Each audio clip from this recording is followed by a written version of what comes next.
Hello YouTube, De-bodgery here, aka Richard Gumfaw on Facebook. Welcome to EV Components Review. Please like, subscribe, comment below. Yeah, look forward to having that stuff happen because you help my channel grow. So anyway, we are looking at the logic board for a Surron controller, and we're specifically looking at the CPU. So like the Teleria controller, it also has a another one of those Nuvona CPUs in it, new micro, I guess, whatever they call it. But anyway, this is an NM1530. Yeah, and it's also a 50 megahertz chip with a Cortex, an ARM Cortex M0 in it. So, fairly low power. Probably, I said in the previous video that this was FOC. And as you can see right here, they say FOC in the name. So maybe it is, but if it is, it's a really limited FOC. Yeah, very limited field-oriented control, if it is in fact at all. As far as the data sheet is concerned, there's nothing in there that I saw that readily said, oh my god, this is FOC. So your guess is as good as mine, whether this is or not, other than the fact that it says so in the part number, if that even means anything. Some of these parts, like this one here, you can see that the number on it is nearly completely obliterated. So your guess is as good as mine what that is. I'm going to guess that's an op-amp. And the same thing for this little guy. Yeah, there is no number to read off there at all. This potting was a bit of a pain to get off. And yeah, anyway, the numbers on both those things are partly obliterated, and I can't tell you what they are. So I'm going to guess op-amps, sure. You do have an inductor right here for something, or maybe that's capacitor. I'm not sure which that is. Actually, it says a number on it. Let me look. See if it'll tell me what maybe that is. Oh, yeah. So, yep. So this right here is an isolation transformer for some purpose. I don't know exactly what. This connector right here, this is your programming port for firmware updating, things like that. So yeah, that's a little isolation transformer. They're made by Moore & Son, same company that Tronic is using. You can see what's left of one of the current sense rings, and it was stuck down on here with what looked like thermal paste. It wiped right up, and you can see it down in the holes right there. That looks like thermal paste to me. But yeah, it wasn't really stuck down. It was really just kind of plunked down with thermal paste and then potting, which is what this is. Again, I couldn't get that potting out of there. And you can see the top of the linear hull that it uses right there. But yeah, all that potting right there, I could not get that out. But the the iron ring around it came out. So I guess whatever. Anyway, yeah, might be FOC. Not sure. All right, another chip that I can't read because its number is completely obliterated. However, I know what this is. So this is a CAN bus transceiver chip. I'm pretty sure of it because I know that there's CAN bus in here and it's not in here. So that's got to be what this guy is. And there's nothing else here that comes close to being that same kind of thing. But then again, considering all these pins coming out of it like this, I'm not sure that it is CAN bus. But again, the number is not legible. It looks like maybe it says HC544 on it, but I can't be sure. That's the closest I could divine from most of the printing on the thing being completely obliterated and gone. Yeah, this little guy right here, that one I can find because there's an actual legible part number on there. And so, yeah, that part is, is that the right one?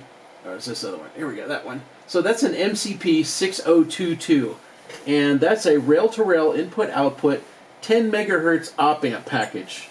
That's made by Microchip, and yeah, inside it, let's see down here. Yeah, it's got a couple little op-amps inside it, so it's basically a high-frequency amplifier chip, and that's what it does. Anyway, what it's amplifying specifically, I don't know. Here you've got your two connectors, or two pin header connectors, for bringing all of your signals from the logic board down to the power stage, and they all come right through those two right there. You will notice over here a significant increase in the number of these little diodes and things. This is again protection electronics for the connector right here. So this has got a bit more protection for all those I/O pins than, for external stuff than, like, say, the Teleria did. So in that regard, it's a little bit better. Right here, so that V4275, that is a 5-volt linear regulator. And I get that part pulled up here somewhere. Yeah, there it is. NCV4275, and that's made by onsemi. You can see the little ON up in the corner, right up there. So that's their logo. But yeah, that's a 5-volt, 450 milliamp low drop voltage regulator. So again, like the Surron controller, this is a dual voltage board. You just have 5 volts and 12 volts. And over here we have our main DC to DC. So you've got this right here is a MOV, a metal oxide varistor, and that does basically high frequency, spike absorption. And you've got an inductor, and you've got a little buck chip right there, and you've got a large filter capacitor. Yeah, so that says 092 LRC or something like that on that number is partly obscured.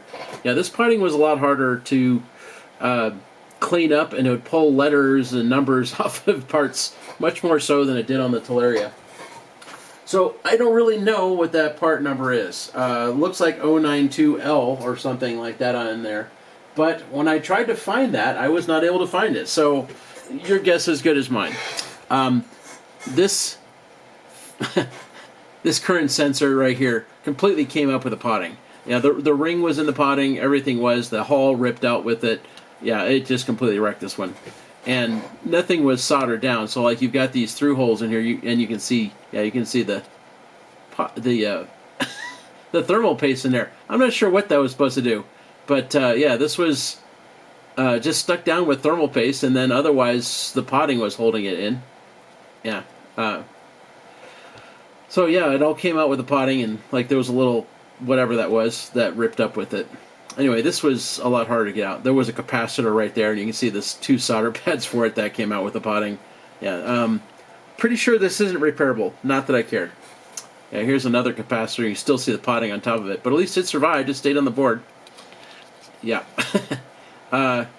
So this down here, this is battery plus, and come up here, and that's battery plus, and this right here, this is battery minus, so you got a couple studs for battery minus there, and a couple more for battery minus through here. This right here is your UART, so you can see TX and RX ground 5 volts for doing something to the CPU. I'm not quite sure what, but UART kind of gives you like a terminal session, so you can run commands at the processor, so that's what that's going to do. Yeah, and so anyway, all of this is battery minus, and then you can see another battery plus terminal up here, and you can see the copper kind of interleaves through here, and you can see some ceramic caps. So a lot of the higher frequency filtering is done up here on the logic board, but it's also got more of it down on the power stage, which I will show after a minute. Alright, so let's flip this thing over. Yeah, sorry I couldn't show you the parts more on here, but this is a lot simpler in a lot of ways than the Teleria. But yeah, there's a lot of chips I just simply can't find the part numbers for because I can't read the damn things. Yeah, like this one right up here. You can see whatever that is. Something. 07907. Yeah. Yeah, and like this one here, yeah, you can see what looks like maybe a logo in the corner, but yeah, what that part number is, that one is, it was interesting. I wanted to find out what it was, but man, I cannot read the part number on there very well. Like I said, HC544 was the closest thing I came to something. Alright, let's flip this thing over. Again, this board has got a bunch of 80 volt 470 microfarad capacitors on it. Okay, so these two pads, they get screwed down, and here's 2 more. Those are battery minus coming up to the underside of the logic board, and so all across here, so all the way through here, and then come up in here. You can see all those vias in there that ties the top piece of copper to the bottom one, and all the way over to here and up to there. So you can see it goes up to that leg right there that goes to a capacitor. So that's all, and you can see it also tees off up here. That's all going up to those filter capacitors, and up over there. But this piece down here, this is basically providing a beefed up current path for battery minus. And yeah, you can see a bunch of vias in here, and up to there, and all across the top of the board, and all the way over to here. That's providing a current path for battery plus, and then it also comes all the way down to there.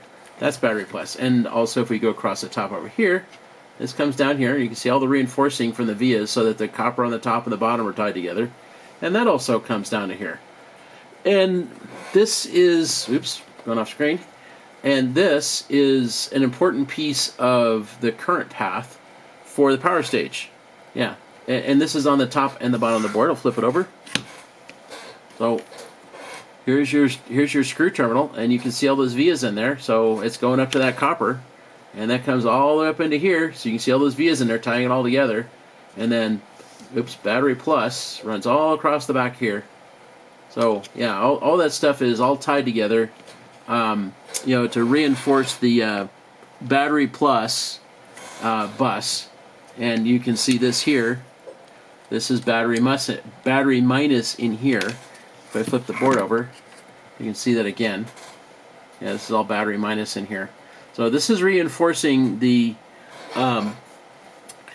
current passageways on the power stage. So this is something I don't like to see. This is a bad design. You know, it's on the Teleria controller. You know, KO Moto does the same thing. It's not the way you should do it. Your power stage should have all the current path on it needs, and you should never be doing this like ever. All of this stuff should be sufficient for the job of filter capacitors, which they're here. You know, that's what all these solder pads are with pins sticking out of them. But that's all they should really be doing. It's just ripple filtering. It shouldn't be a supplemental current path for the power stage, and it is. So yeah, high on the meh list. not an awesome design. And you'll also notice that there is no isolated stud. You know, not one of these, because this is literally the 4 battery minus studs here, and there's not one for down in this area here. So you don't really have an RF shield down here for all the small electronics, but there's where they are. They're right there underneath where all that area is. So you don't really have an isolation from radio frequency noise for the small electronics on this board, because it has no ground. It has no real ground plane. You know, there's nothing tying all of this area right here to one of the battery minus posts. There's just not. It's not there. Yeah, and you can see the underside of these. So that's where all the pins come through down to the power stage. All right. What else do I want to show you here? So here is your connector for I/O. Yeah, you can see the underside of one of the Hall sensor wires, or what's left of that one. I think that's the one that's mangled. And I think that's the one that survived. And of course there isn't one for the center phase at all. But yeah, these 4 pins right here, that's that UART again. So basically that allows you to run a terminal session. That may not mean something to a lot of people, but I use UARTs from time to time. And you can then pass commands through that thing, through a straight up, you know, you type in stuff at a command prompt, you know, essentially, sort of like a DOS prompt, if you will, or a Linux, you know, bash shell prompt. And then the little CPU that's on board does stuff, you know, based on whatever commands it's doing or we're getting. So anyway, yeah, I think that's probably about all the things I want to show you here. Not a super great design. You know, okay-ish, I guess, considering the wattage, but yeah, I don't really like seeing reinforcing of the main battery plus and minus buses on the bottom of the logic board. That's not a good place for it.